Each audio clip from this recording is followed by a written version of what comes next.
আমরা হচ্ছি শাহজালালের উত্তরসূরি। আমরা কার উত্তরসূরি? শাহজালালের উত্তরসূরি। আমাদের জবান বন্ধ থাকবে না খোলা থাকবে? আল্লাহু আকবার বলে। কারণ আপনারা এই নবীগঞ্জের মানুষ শোনো, আপনারা দেখিয়ে দিয়েছেন, শুধু আপনারা নয়, শাহজালালের উত্তরসূরিরা 12 ফেব্রুয়ারি দেখিয়ে দিয়েছে সিলেটের মাটিতে মওদুদি মার্কা ইসলাম চলবে না, ঠিক না? আমরা হচ্ছি বাবা শাহজালালের উত্তরসূরি। যারা বলেছিল বাবা শাহজালালের মাজার ভেঙে দিবে, আজ আল্লাহ তাদেরকে ভেঙে দিয়েছেন।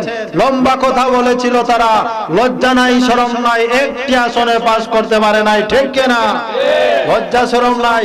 নিজ সেন্টারও ফেল করেছে, স্বপ্ন দেখেছিল ক্ষমতায় গেলে মিলাদ ক্যাম্প আমরা উঠাবো, আমরা ঈদে মিলাদুন নবীর বিপক্ষে কথা বলবো, কিন্তু আল্লাহ তাদের স্বপ্ন বাস্তবায়ন করেন নাই। এই গ্রামের মানুষ আমরা সুন্নি মুসলমান মিলাদ ক্যাম্প করেছি, আমরা করব।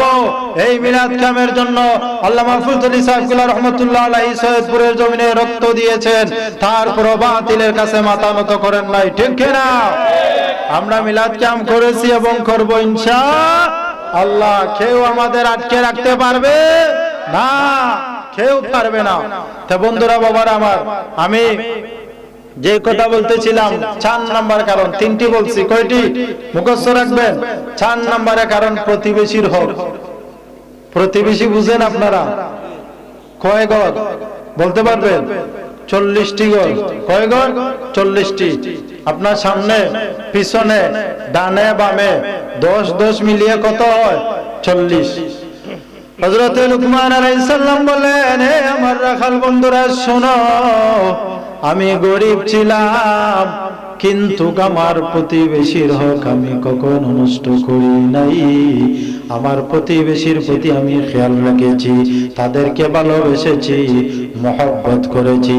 প্রতিবেশীদের ভালোবাসার কারণে আল্লাহ আমার সম্মান বাড়িয়ে দিয়েছেন। কোন সুবহানাল্লাহ। এখন এই আপনাদের ছোট গ্রাম, এই ছোট বাহর গ্রাম বলেন আর কাজীর বাজার বলেন, অনেক দুনিয়া আছে নিজ গ্রামের মানুষকে সাহায্য করে না, মক্কায় যায়, মদিনায় যায়, বাহিরের মানুষদেরকে সাহায্য করে। এই রকম মানুষ আছে না নাই? আল্লাহ বলেন, যারা প্রতিবেশীর হক আদায় করে না, তারা যতই মক্কা মদিনায় যায় না কেন, কোনো কাজে আসবে না। হযরত আব্দুল কাদের জিলানী রাহমাতুল্লাহ আলাইহি ওনার শেষ বয়সে গভীর রাতে বস্তির মধ্যে চলে যেতেন, রুটি করে বস্তার মধ্যে ভরতেন। বৃদ্ধ মানুষ বস্তাটা কাঁধে নিয়া বস্তির মধ্যে যাইয়া গরিব অসহায় মানুষদেরকে রুটি বিতরণ করতেন। সুবহানাল্লাহ বলবেন না?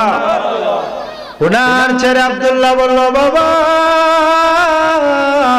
তুমি তো পীর আব্দুল কাদের জিলানী, তুমি বৃদ্ধ হয়ে গেছো, তারপরেও কেন বস্তির মানুষের কাছে তুমি চলে যাও? তিনি বললেন, বাবারে, যারা প্রতিবেশীর হক আদায় করে, তাদেরকে যারা খাবার দেয়, আমার আল্লাহর কাছে তারা অতি প্রিয় হয়ে যায়। কোন সুবহানাল্লাহ। এই যে রমজান মাস আসছে, তাহলে গরিব মানুষ যারা আছে তাদেরকে সাহায্য করার দরকার আছে না নাই? জোরে হোক, সাহায্য করার দরকার আছে না নাই? এনো আমার ভাই সাইদুর ভাই আছেন, আমি ওনাকে বলবো, এবং আপনারা যারা দুনিয়া আছেন, আপনারা মানুষ ভালো, আপনারা মানুষ ভালো, মায়া করেন, মহব্বত করেন, কিন্তু 2-1 থাকতে পারে, 2-1 স্বাভাবিক থাকবে। আমি আলহামদুলিল্লাহ, আপনারা দেখেছেন, আপনাদের এখানে ছিলাম, অনেক মায়া মহব্বত করেছিলেন, কিন্তু আমি অনেক কিছু সহ্য করেছি, কিন্তু আমি ধৈর্য ধরেছি, আমি আল্লাহর কাছে বিচার দিয়ে দিছি। আলহামদুলিল্লাহ, যারা ন্যায় বিচার করে নাই, আল্লাহ তাদেরকে ধরা শুরু করেছেন, আর এবং ধরবেন। কারণ আল্লাহ তাআলার আইন হচ্ছে সত্য মিথ্যা তুমি যাচাই বাছাই করো, কোনটা হক কোনটা বেহক। সত্য মিথ্যা তুমি যাচাই বাছাই করে একজন মানুষকে দোষারোপ করো। আমার ভাই আছেন, উনি মাওলানা কামিল বাস মাওলানা, ওনার সম্বন্ধে তো আপনারা অনেকজন জানেন, ওনার যোগ্যতা সম্পর্কে নাও জানতে পারেন। উনি আমাদের কেন্দ্রীয় নেতা তালামিজের, উনি মস্তকের একজন একনিষ্ঠ খাদেম। আল্লাহ যেন সাহেবুল্লাহ রুহানি ফয়েজ উনার মধ্যে, আমার মধ্যে, আপনাদের মধ্যে আরো বেশি দান করেন, সবাই বলে আমিন। উনাকে আমি বলবো, মানে আমার ভাই সাইদুর ভাই সম্পর্ক যেই সমস্ত লন্ডনীদের সাথে আছে, বড় লোকদের সাথে আছে, তাদের সাথে কথা বলে গ্রামের গরিব যারা আছে তাদেরকে ইফতার প্যাকেট দেওয়ার ব্যবস্থা করবেন, এটাই আমার ভাইয়ের কাছে অনুরোধ। আল্লাহ যেন কবুল করেন, সবাই বলে আমিন। 4 নম্বরে কি ছিল ভুলে গেলেন? প্রতিবেশী। হ্যাঁ, প্রতিবেশী, মনে রাখবেন। 1 নম্বর কি ছিল? চোখ। 2 নম্বরে হালাল। 3 নম্বরে কি ছিল? হ্যাঁ, জিহ্বা। আপনাদের ওয়াজ বুঝতেছেন? ওয়াজ যদি বুঝেন, এটাই চিল্লাইয়া পাল্লাইয়া করলাম, কিছুই বুঝলেন না। চানাচুর খাইতে চান কিন্তু পেটের মধ্যে সমস্যা পড়ে। আমাদের সমাজের মধ্যে আউল বাউল ফাউল কিছু বক্তা আছে, কোরআন নাই হাদিস নাই, মন গড়া মতো কিছু আছে, পীরের ব্যবসা করে ওইগুলো মন গড়া মতো বানিয়ে বলে, এরকম আছে না নাই? আল্লাহ যেন এই সমস্ত মিথ্যা গল্প বানোয়ার থেকে আমাদের হেফাজত করেন, সবাই বলে আমিন। তো বন্ধুরা, বাবার আমার 4 নাম্বার 5 নম্বরের কারণ হলো আত্মীয়তার হক। হযরত লুকমান আলাইহিস সালাম বললেন, ও আমার রাখাল বন্ধুরা শোনো, 5 নম্বরে আত্মীয়তার হকের বেশি আমি গুরুত্ব দিয়েছি। আল্লাহ আমাকে কিছু দেন নাই, কিন্তু আমি মানুষকে মেহমানদারি করাইতাম। কোনো কিছু ঘরের মধ্যে ছিল না, কিন্তু একদিন অপেক্ষা করেছি, 2 দিন অপেক্ষা করেছি, 3 দিনের জন্য, 3 দিনের সময় যখন আমি মেহমান পেয়েছি তখন আমি খাবার খেয়েছি। মেহমান ছাড়া কোনো দিন খাই নাই। কোন সুবহানাল্লাহ। এখন মেহমানদারি মানুষকে আপনারা করান?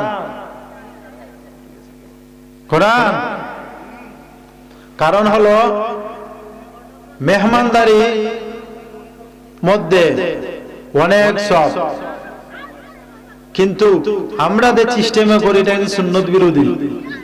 অমুক সাহেব আসছে, তমুক সাহেব আসছে, আপনার গড়ে একটা আনলাম, বড় লোক দেখে দেখে কাঠ দিলাম, আর ভিক্ষুকের মতো টেবিল একটা সামনে রাখলাম, খাইলো আর পকেট থেকে দিয়ে গেল। হ্যাঁ, এর চেয়ে ছোট লোক আর কিছু হতে পারে না।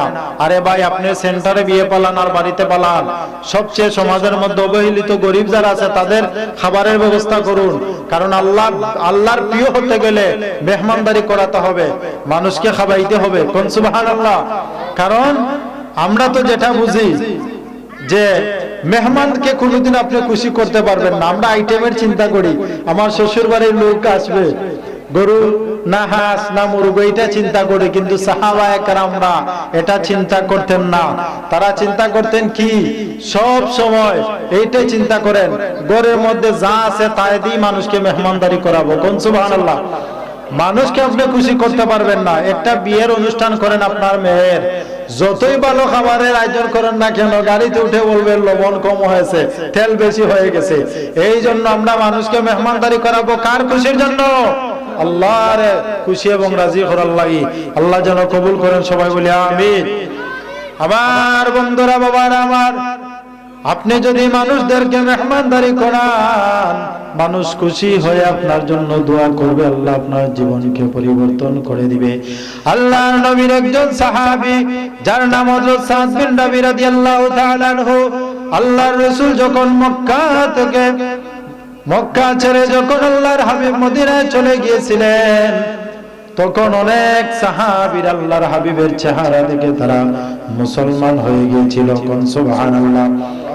তাহলে একজন সাহাবী যার নাম হলো সাদ বিন রাবি রাদিয়াল্লাহু তাআলা আনহু, আল্লাহর রাসূল ডেকে আনলেন, ডেকে এনে বললেন আব্দুর রহমান ইবনে আউফ, আরেকজন সাহাবীর নাম।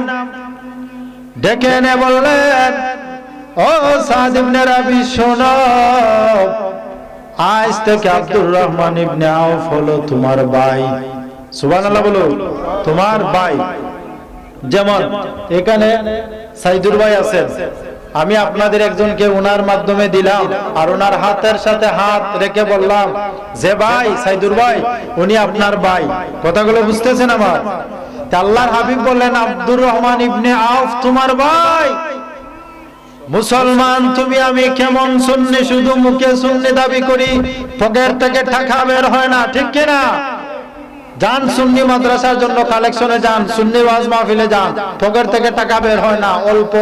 কিন্তু বাংলাদেশের মধ্যে একটা দল আছে লামাযহাবী আহলে হাদিস, যাদেরকে চিনেন। ইউটিউবের মধ্যে দেখলাম আহলে হাদিস যারা আছে তারা কালেকশন করতেছে। একজনে বলতেছে আমি 50 লক্ষ টাকা দিব, আরেকজন বলতেছে আমি 1 কোটি টাকা দিব। 1 লক্ষ 2 লক্ষ যারা বলে হিসাবেই ধরে না, বুঝছেন?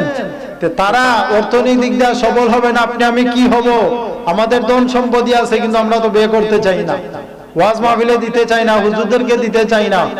দুঃখজনক বিষয় হলো সত্য, বিভিন্ন জায়গায় ওয়াজ মাহফিলের আয়োজন হয়, আমি বলে যাই, আমি যদি না বলি অন্য ইমাম সাহেবরা বলবেন না, আমি আজ বলে যাই, মাহফিলের মধ্যে খরচ করলো 1 লক্ষ 2 লক্ষ, মসজিদের ইমাম সাহেবকে দিল 500 টাকা। এটা ইমামের উপর জুলুম করা হয় না? আরে মাথাও জুড়ে জুলুম করা হয় কি হয় না? আগে মসজিদের হক, আগে কি মসজিদের আপনারা আদায় করবেন। আল্লাহ যেন কবুল করেন, সবাই বলে আমিন। হ্যাঁ বন্ধুরা, বাবার আমার, আমি যে কথা বলতেছিলাম, হযরতে সাদ বিন রাবি রাদিয়াল্লাহু তাআলা আনহুকে আল্লাহর রাসূল বললেন, ও সাদ বিন রাবি শোনো, আব্দুর রহমান ইবনে আওফ আজ থেকে তোমার ভাই।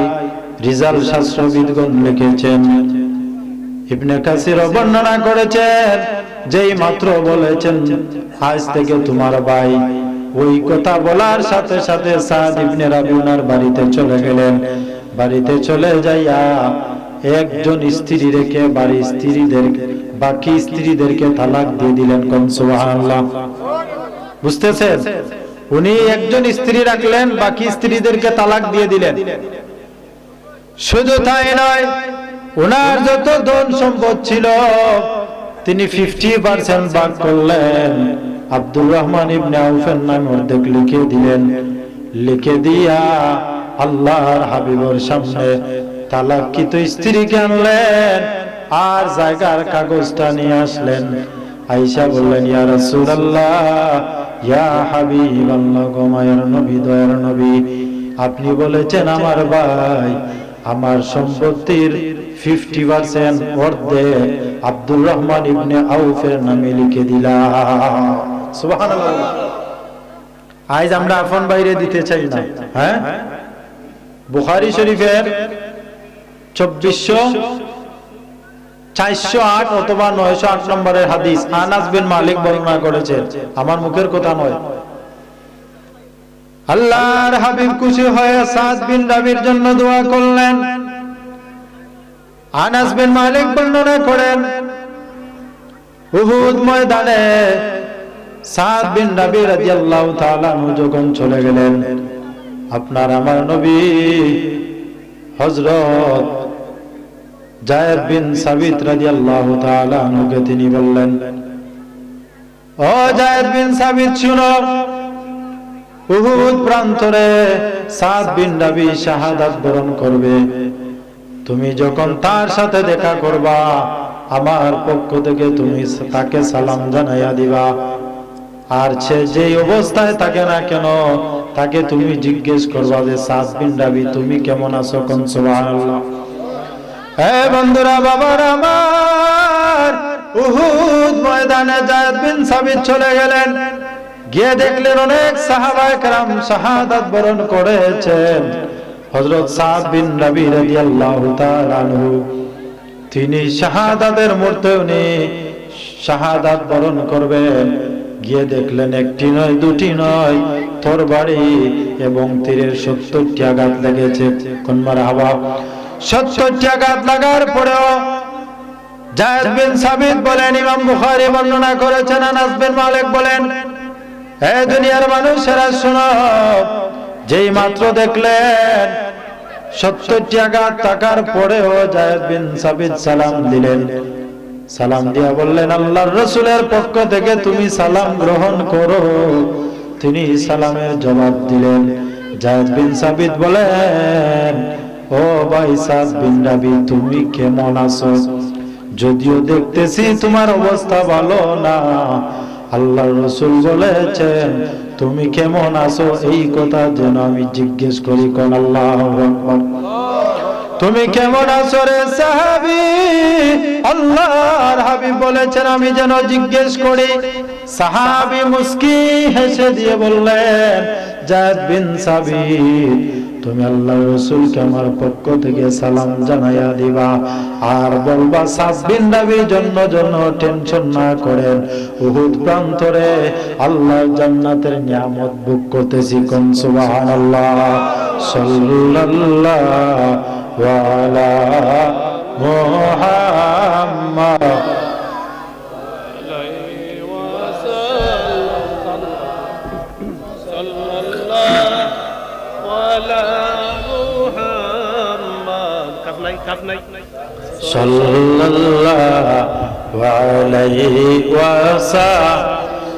তাহলে বন্ধুরা বাবারা আমার, আমি যে কুরআনুল কারীমের আয়াত তিলাওয়াত করেছি, আমি আমার ওইদিকে চলে গিয়ে আমি আলোচনা শেষ করে দিব। পরের বক্তা আপনারা রেডি করেন, আমি আবার আমার বাড়িতে আগামীকাল মাহফিল, আমি বাড়িতে যেতে হবে, পরবর্তীতে আর গাড়ি পাবো না, মৌলভীবাজার দূর আছে এখান থেকে।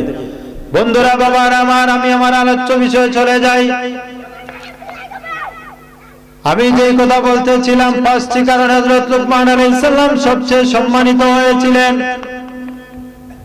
এত সম্মান দিয়েছেন আল্লাহ, যার নামে সূরা নাজিল করেছেন। ওনার শেষ বয়সে ওনার ছেলেদেরকে ডেকে বললেন, ইয়া বুনাইয়া লা তুশরিক বিল্লাহ ইন্নাশ শিরকা লাযুলমুন আযীম। তিনি বললেন, হে আমার সন্তান, তুমি আল্লাহর ইবাদত করবা, আল্লাহকে মানবা, কখনো তুমি শিরিক করবে না। কখনো কি শিরিক করবা না। 2 নম্বরে নামাজ আদায় করবা। 3 নম্বর আল্লাহর শুকরিয়া আদায় করবা। ওনার ছেলেকে যে উপদেশ দিয়েছেন, সেই উপদেশগুলো আল্লাহ তাআলা সূরা লুকমানের মধ্যে তুলে ধরেছেন। কোন সুবহানাল্লাহ। তাহলে সন্তানদেরকে ভালো উপদেশ দেওয়ার প্রয়োজন আছে না নাই? কোরআন শিক্ষা দেওয়ার প্রয়োজন আছে না নাই? এই যে সামনে আসছে দারুল কেরাত, আমি নিজে দেখেছি। আমার ভাই সাইদুল ভাই সেখানের প্রধানকারী, উনি অনেক কষ্ট করেন দারুল কেরাতের জন্য। আল্লাহর ওয়াস্তে আপনার ছেলে মেয়েদেরকে দারুল কেরাতে ভর্তি করাবেন। আল্লাহর ওয়াস্তে আপনার ছেলেকে দারুল কেরাতে পাঠাইবেন, মেয়েকে দারুল কেরাতে পাঠাইবেন। আপনার ছেলে মেয়ে যদি শুদ্ধভাবে কুরআনুল কারীম তিলাওয়াত শিখতে পারে, এর উসিলা আল্লাহ আপনার কবরকে জান্নাতের বাগান বানিয়ে দিবেন। কোন সুবহানাল্লাহ। আমার বন্ধুরা বাবারা আমার, যে কথা বলতেছিলাম, লুকমান আলাইহিস সালামের উপদেশগুলো মুসলমানের জন্য পথ প্রদর্শক। আমি আমার খুতবার শুরুতে পবিত্র কুরআনুল কারীম থেকে আয়াত তিলাওয়াত করেছি। আল্লাহ বলেন, ইয়া আইয়ুহাল্লাযীনা আমানুত্তাকুল্লাহা ওয়া কুনু মা'আস সাদিকিন। আল্লাহু আকবার বলেন। আল্লাহ বলেন, ইয়া আইয়ুহাল্লাযীনা আমানুত্তাকুল্লাহ, হে ঈমানদারগণ তোমরা আল্লাহকে ভয় করো। কাকে আমরা ভয় করব? আল্লাহর ভয় আমরা মধ্যে আসেনি। আল্লাহর ভয় যদি আমাদের মধ্যে থাকতো, আমরা সুদ খেতাম না, ঘুষ খেতাম না, মুনাফিকি করতাম না। আল্লাহর ভয় নাই, আমরা মুনাফিকি করি, সুদ খাই, ঘুষ খাই, হিংসা করি। আল্লাহর নির্দেশ, ইয়া আইয়ুহাল্লাযীনা আমানুত্তাকুল্লাহ, ঈমানদারগণ আল্লাহকে ভয় করো। ওয়া কুনু মা'আস সাদিকিন, এবং তোমরা সত্যবাদীদের সঙ্গী হয়ে যাও। কোন সুবহানাল্লাহ। কার সঙ্গী হব আমরা? সত্যবাদীদের সঙ্গী হব। এখন সত্যবাদী কারা চিনার দরকার আছে না নাই? এই সত্যবাদীর সংখ্যাটা বলে আমি আলোচনা শেষ করব। যুবক, আল্লাহুম্মা সাল্লি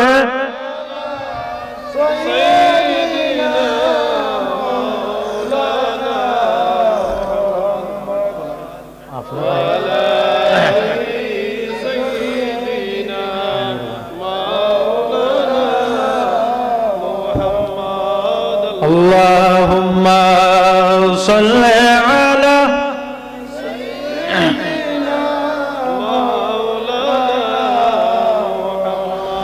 وعلى آل سيدنا মাওলানা মুহাম্মদ। আমার বন্ধুরা, বাবার আমার, আল্লাহ তাআলার নির্দেশ তোমরা সত্যবাদীর সঙ্গী হও। এখন সত্যবাদী কারা? সত্যবাদী কারা চিনার দরকার আছে না নাই? সত্যবাদীদের পরিচয় আল্লাহ রাব্বুল আলামিন সূরা হুজরাতের মধ্যে দিলেন, ইন্নামাল মুমিনুনাল্লাযীনা আমানু বিল্লাহি ওয়া রাসূলিহি থুম্মা লাম ইয়ারতাবু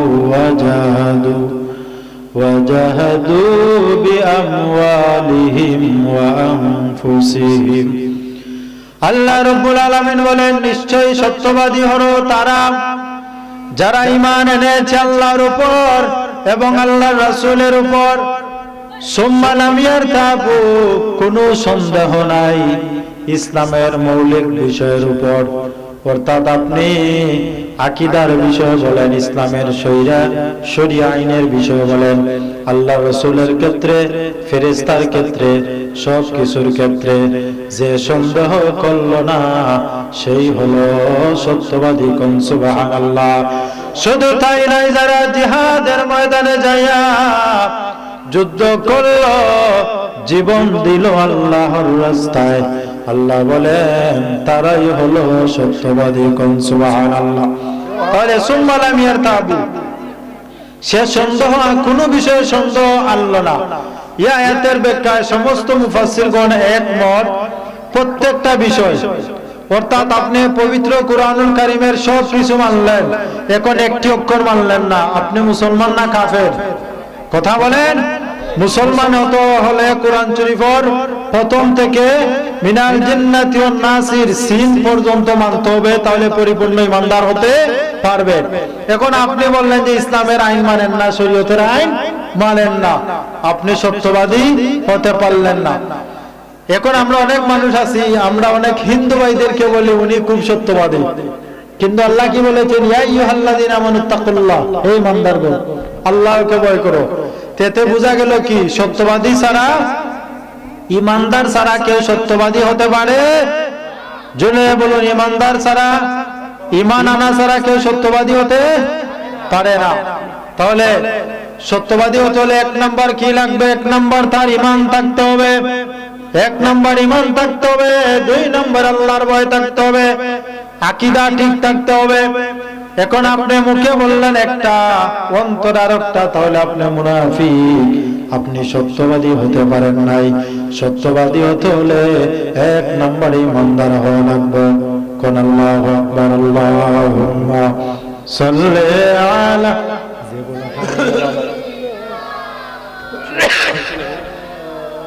গলা টানের হয় ঠিক করো, ওয়ালা আলি সাইয়্যিদিনা মাওলানা মুহাম্মদ, আল্লাহুম্মা সাল্লি আলা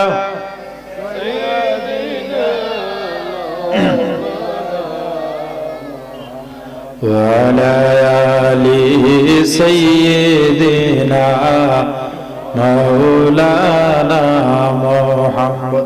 তাহলে সত্যবাদীর প্রথম শর্ত কি? আপনি ঈমানদার হতে হবে। প্রথম শর্ত কি? আপনি ঈমানদার হতে হবে। এখন ঈমান কিভাবে আনতে হবে? ঈমান মজবুত না হালকা? কথা বলেন। মজবুত। এই যে ইলেকশনের সময় আসলে আপনি 500 টাকা ঈমান বিক্রি করেন, এইরকম ঈমান না সাহাবীদের মতো শক্তিশালী ঈমান? কার মতো ঈমান? সাহাবীদের মতো ঈমান। আর যারা 500 টাকায় বিক্রি হয়ে যায় তারা হলো মুনাফিক। আল্লাহ রাব্বুল আলামিন মুনাফিক সম্পর্কে বলেন, ওয়া মিনান নাসি মান ইয়াকুলু আমান্না বিল্লাহি ওয়া বিল ইয়াউমিল আখির। আল্লাহ বলেন কিছু মানুষ আছে তারা মুখে বলবে ঈমানদার, অথচ তারা ঈমানদার নয়, তারা মুসলমান নয়, তারা হলো মুনাফিক। কেননা মুসলমানের কাছে যাইয়া তারা বলবে আমরা মুসলমান, হিন্দু কাফেরদের কাছে যাইয়া বলবে আমরা বেশ ধরেছি মুসলমানের, কিন্তু আমরা আসলে হিন্দু রয়েছি। কন্যা নাউজুবিল্লাহ। এরপরে আল্লাহ বলেছেন, যখন আল্লাহ রাব্বুল আলামিন আয়াতের মধ্যে বললেন কিছু মানুষ আছে মুখে বলবে একটা, মুখে বলবে তারা ইমানদার মুসলমান, আল্লাহ বললেন তারা ইমানদার নয়, মুসলমান নয়। মুনাফিকরা আল্লাহর সাথে চ্যালেঞ্জ করলো যে আল্লাহ কেন আমরা ইমানদার হই নাই? এরপর আল্লাহ জবাব দিলেন, وَإِذَا لَقُوا الَّذِينَ آمَنُوا قَالُوا آمَنَّا। আল্লাহ বলবেন তোমরা হলে মুনাফিক, কারণ তোমরা মুসলমানের কাছে যাইয়া বলো তোমরা মুসলমান। শয়তান রূপী যারা কাফের তাদের কাছে তোমরা যাইয়া বলো আমরা এখনো কাফের আছি, আমরা এখনো মুসলমান হই নাই। কন্যা নাউজুবিল্লাহ। তাহলে ঈমানটা কেমন হতে হবে? ঈমান কেমন হতে হবে? আল্লাহ বলেন, وَإِذَا قِيلَ لَهُمْ آمِنُوا كَمَا آمَنَ النَّاسُ قَالُوا أَنُؤْمِنُ كَمَا آمَنَ السُّفَهَاءُ। আল্লাহ বলেন তোমরা মুসলমান হতে হলে, ইমানদার হতে হলে তোমরা ঈমান আনো তাদের মতো, ওই সমস্ত মানুষের মতো। মুনাফিকরা বলল, ওই সমস্ত মানুষ কারা? জালালউদ্দিন সুয়ুতী এর তাফসীর করেছেন, কামা আমানা আসহাবুন নবী সাল্লাল্লাহু আলাইহি সাল্লাম। আল্লাহ বলেন তোমরা ঈমান আনো নবীর সাহাবীদের মতো। কোন সুবহানাল্লাহ। তার মানে বোঝা গেল নবীর সাহাবীদের মতো ঈমান যতক্ষণ পর্যন্ত একটা মানুষ আনতে না পারে ততক্ষণ পর্যন্ত সে পরিপূর্ণ ঈমানদার হতে পারবে না। তারপরে মুনাফিকরা বলল তারা তো নির্বুধ। আল্লাহ বলেন তারা নির্বুধ নয়, তোমরাই হলে নির্বুধ, তোমরাই মুনাফিক। নাউজুবিল্লাহ। তাহলে যেখানে আল্লাহ বলেছেন তোমরা ঈমান আনো সাহাবীদের মতো, সাহাবায়ে কেরাম সত্যের মাপকাঠি কিনা? উত্তর দেন। এখানে আল্লাহ বলেছেন তোমরা ঈমান আনো সাহাবীদের মতো, এতে দলিল পাওয়া যায় ন্যায় পরায়ণের একমাত্র মানদণ্ড হলেন সাহাবায়ে কেরাম। দুঃখজনক বিষয় হলো সত্য, আজ একদল মানুষ আছে সাহাবীদেরকে তারা সত্যের মাপকাঠি মানতে চায় না। এরকম মানুষ আছে না নাই? ছিল্লা বলুন আছে না নাই? যারা বলে সাহাবায়ে কেরাম সত্যের মাপকাঠি নয় তারা হলো মুনাফিক।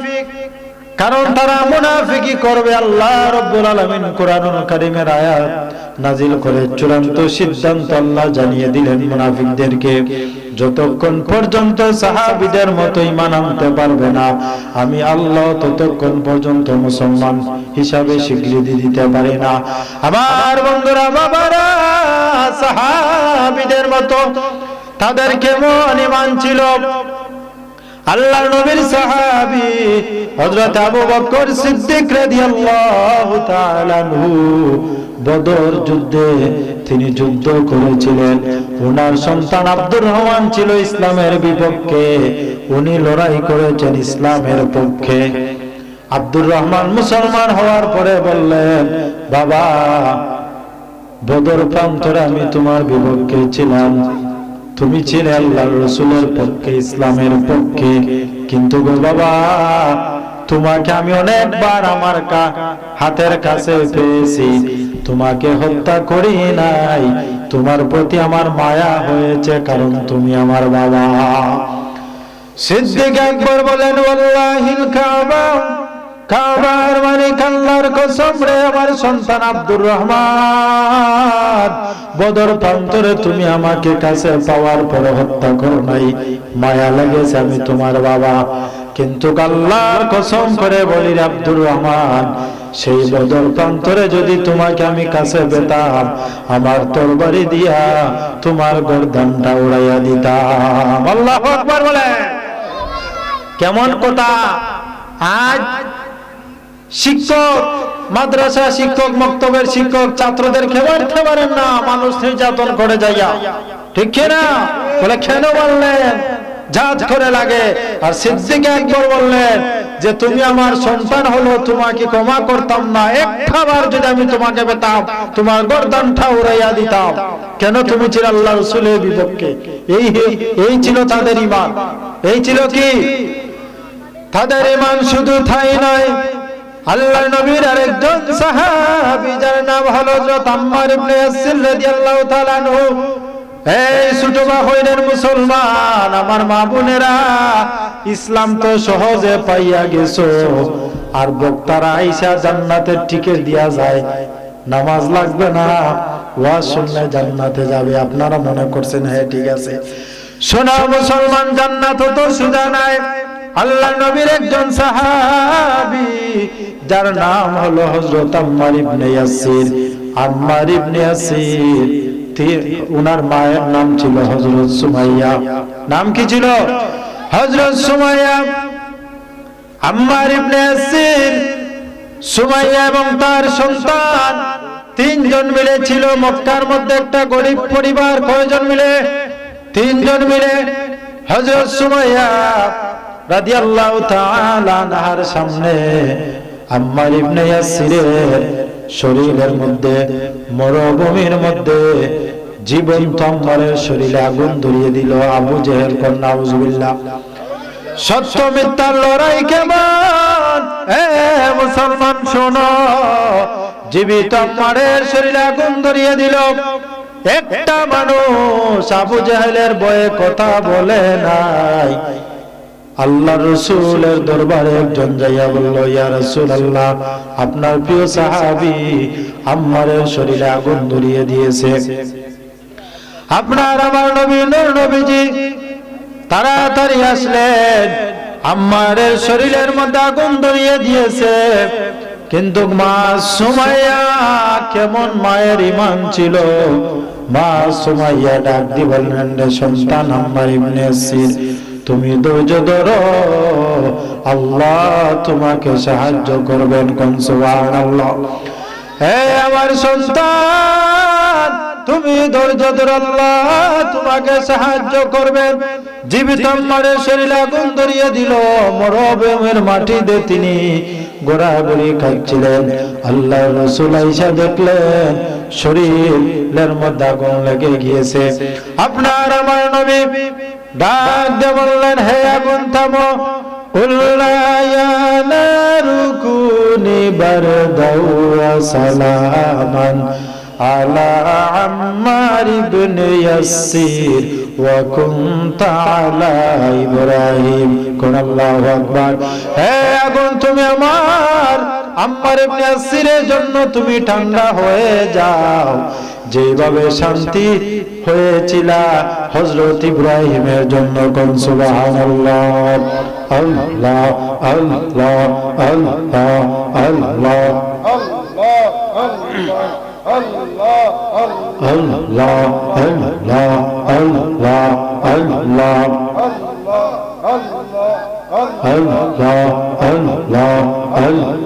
আল্লাহ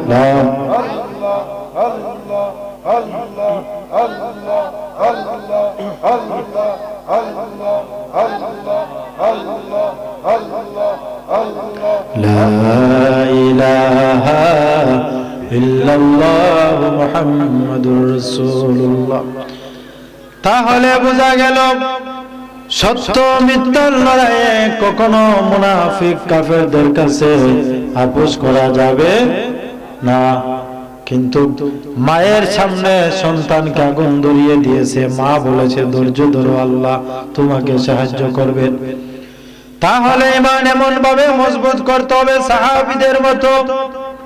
আল্লাহর নবীর সাহাবী হযরত ওমর রাদিয়াল্লাহু তাআলা আল্লাহর রাসূলকে কতটুকু মহব্বত করতেন, ভালোবাসতেন।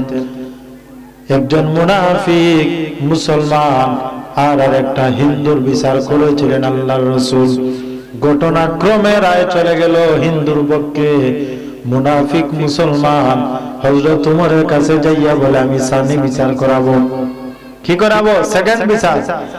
হযরত ওমর বললেন, কার বিরুদ্ধে তুমি সানি বিচার করাইবা? বলে রাসূলুল্লাহর বিরুদ্ধে। নাউজুবিল্লাহ বলে। হযরত ওমর বললেন, ঠিক আছে, তুমি বাহিরে থাকো, তিনি ঘরের মধ্যে চলে যাইয়া তরবারি টেনে বললেন, আল্লাহর রাসূলের বিচারে যে সন্তুষ্ট থাকে না, আল্লাহর রাসূলের বিপক্ষে বিচারের কথা যে মুনাফিক বলে, দুনিয়াতে বাঁচার অধিকার নাই। তরবারি টেনে মুনাফিকের গর্দানটা উড়াইয়া দিয়েছেন। কোন সুবহানাল্লাহ।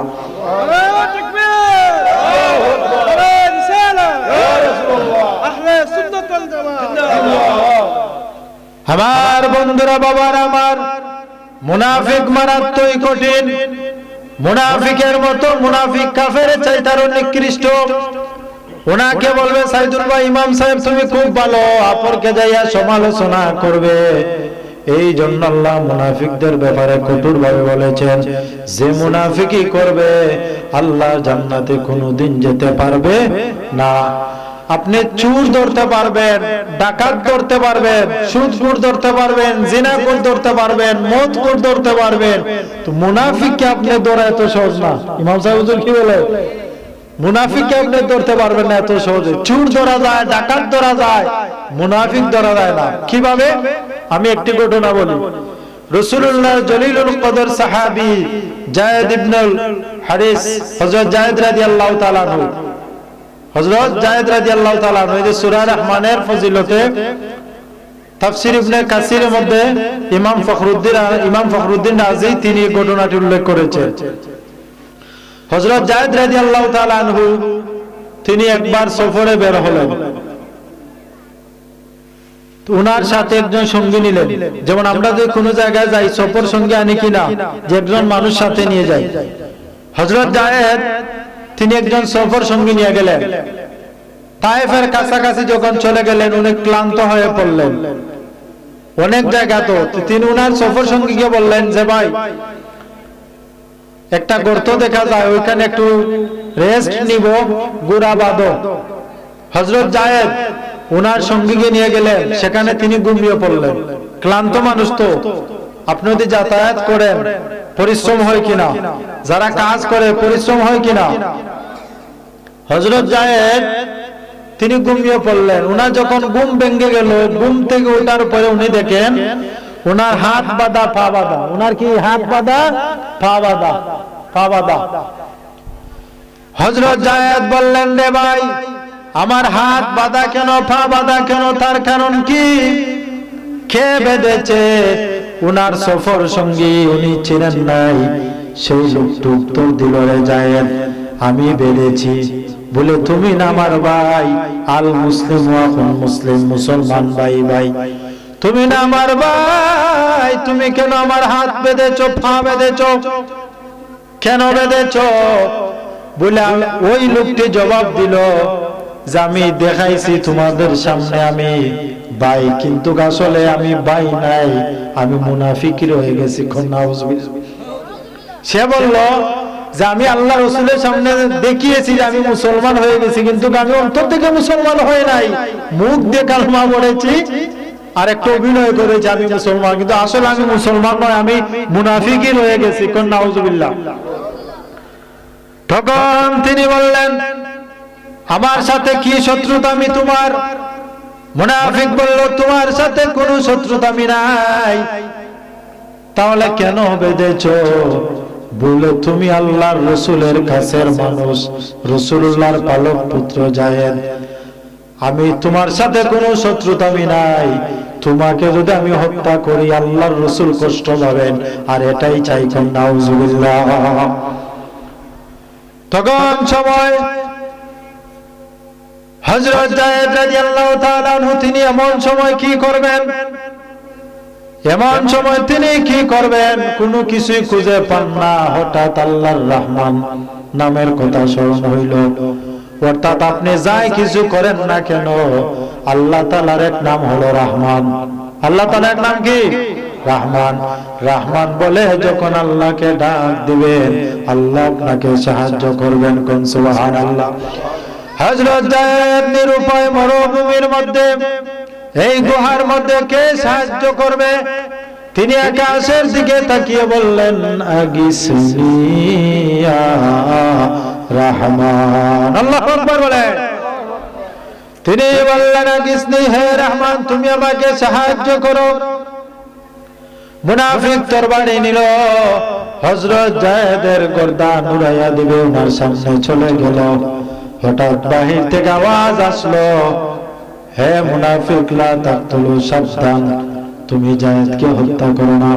অর্থাৎ বাহির থেকে আওয়াজ এসেছে, হে মুনাফিক সাবধান তুমি যায়েদকে হত্যা করো না। মুনাফিক তরবারি গুহার মধ্যে রেখে বাইরে চলে গেল, যাইয়া দেখে কেউ নেই, কেউ নেই। মুনাফিক আবার চলে আসলো, আবার চলে এসে তরবারি হাতে নিল। যখন ওনাকে হত্যা করতে যাবে আগে একটু বিকট আওয়াজ আসলো, হে মুনাফিক সাবধান যায়েদকে হত্যা করো না। মুনাফিক তরবারি রেখে আবার বাইরে চলে গেল, যায় দেখে কেউ নেই। আগের থেকে একটু বিকট আওয়াজ হয়েছে। মুনাফিক আবার এসে তৃতীয়বার যখন তরবারি নিয়ে চূড়ান্ত পর্যায়ে হযরত যায়েদকে হত্যা করবে, জমিন থেকে এমন শব্দ আসলো, হে মুনাফিক সাবধান যায়েদকে হত্যা করো না। এমন ভাবে বিকট আওয়াজ হলো। মুনাফিক তরবারিটা ভিতরে রেখে যখন বাইরে চলে গেল, বাহিরে যাইয়া দেখে একটা যুবক অনেক সুন্দর, তার যে একটা ঘোড়া আছে দুনিয়ার ঘোড়ার চাইতে আরো বড় ঘোড়া, কোন সুবহানাল্লাহ। দেখলে একটা সুদর্শন যুবক, চেহারা অনেক সুন্দর, সবুজ পাগড়ি, সাদা পোশাক। যাইয়া বলল, তুমি কে? ওই লোকটা কোন উত্তর দেয় নাই, তরবারিটা বের করে মুনাফিকের গর্দানটা উড়াইয়া দিলেন। কোন আল্লাহু আকবার। এই মরুভূমির মধ্যে কেউ নাই, কেউ নাই রে মুসলমান। সুদর্শন যুবকটা গুহার ভিতরে প্রবেশ করলো, প্রবেশ করে যাইয়া দেখে যায়েদের হাত পা বাঁধা। হযরত যায়েদ বললেন, তুমি কে ভাই? হযরত যায়েদের হাতের বাঁধন খুলে দিলেন, পায়ের বাঁধন খুলে দিলেন। হাত পায়ের বাঁধন খুলে দিয়ে হযরত জাফরকে বুকের মধ্যে টেনে নিলেন। হযরত যায়েদের কপালের মধ্যে একটা চুমু দিলেন। কোন সুবহানাল্লাহ। হযরত যায়েদ বললেন, ভাই তুমি কে? এই গুহার মধ্যে মরুভূমির মধ্যে আমাকে বাঁচাতে আসলা? ওই সুদর্শন যুবক জবাব দিল, আনা জিবরিল, আনা জিবরিল। আল্লাহু আকবার বলেন। তিনি বললেন, রে যায়েদ আমি দুনিয়ার সাধারণ মানুষ না, আমি হলাম আল্লাহর ফেরেশতা হযরত জিবরাইল। আরো জোরে বলেন সুবহানাল্লাহ। আল্লাহু আকবার বলেন। তখন তিনি বললেন যে ভাই তুমি কিভাবে আসলা? বলে তুমি যখন বসলা, আগিসনি ইয়া রহমান, হে রহমান। কার সাহায্য চাইছেন? আল্লাহ সাহায্য। আগিসনি ইয়া রহমান, রহমান যখন তুমি বলেছিলে তখন আমি ছিলাম আরশের মধ্যে। আল্লাহ বলেন, হে জিবরিল তুমি তাড়াতাড়ি আমার যায়েদকে বাঁচাও। আমি চিন্তা করলাম এত তাড়াতাড়ি আসতে পারবো না, আমি সেখান থেকে বললাম, হে মুনাফিক যায়েদকে হত্যা করো না। তারপর যখন দ্বিতীয়বার তরবারি নিল তখন আমি সপ্তম আকাশে আমি বললাম, যায়েদকে হত্যা করো না। তৃতীয়বার আমি এই জমিনে আমি তাকে হত্যা করে ফেললাম। আল্লাহু আকবার বলে। এতে প্রমাণ কি হয়? কার কাছে সাহায্য চাইবেন? না মেম্বার চেয়ারম্যানের কাছে? কার কাছে সাহায্য চাইবে? এই শব্দটা অনেক ফজিলত, অনেক গুরুত্বপূর্ণ। রহমান বলে আল্লাহর কাছে যত সাহায্য চাইবেন আল্লাহ আপনাকে তত সাহায্য করবেন। লা ইলাহা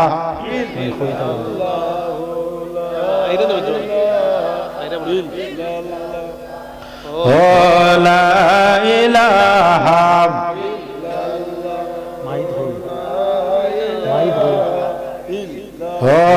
লা ইলাহা